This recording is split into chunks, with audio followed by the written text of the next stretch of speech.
আসসালামু আলাইকুম রহমতুল্লাহ। বন্ধুরা, আজকে চলে আসলাম আহমেদাবাদের শাহী জামা মসজিদে, যেটা 1414 খ্রিস্টাব্দে প্রথম আহমদ শাহ তৈরি করেছেন। প্রবেশ করার পর ডান দিকে রয়েছে একটা বারান্দা এবং এর ডান দিকেই রয়েছে মসজিদটা, এবং মসজিদের মাঠটা বিশাল বড় রয়েছে। পুরো মসজিদটা দেখতে খুব সুন্দর রয়েছে, আর সামনেই রয়েছে অজুখানা। এভাবে পিছনটাতে রয়েছে বিশাল বড় মাঠ।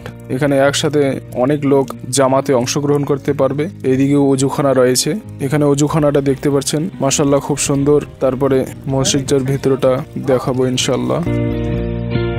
সামনে যে দেখতে পাচ্ছেন পুরো মসজিদটা অনেক সুন্দর।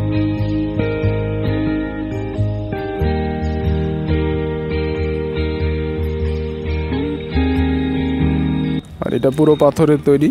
এটা গুজরাটের আহমেদাবাদ শহরে লাল দরওয়াজার যে রোড রয়েছে সামনের দিকে, সেই রোডের সামনেই শাহী জামা মসজিদ নামে এই মসজিদটি রয়েছে।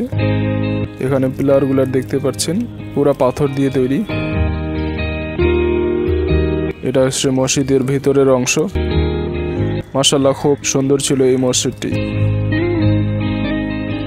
সব থেকে বড় কথা, এই মসজিদে এখনো আজান হয় এবং জামাতের সহিত নামাজ আদায় করা হয়। মাশাআল্লাহ, এখানে চাইলে আপনি সময় মতো এসে নামাজ আদায় করতে পারবেন ইনশাআল্লাহ।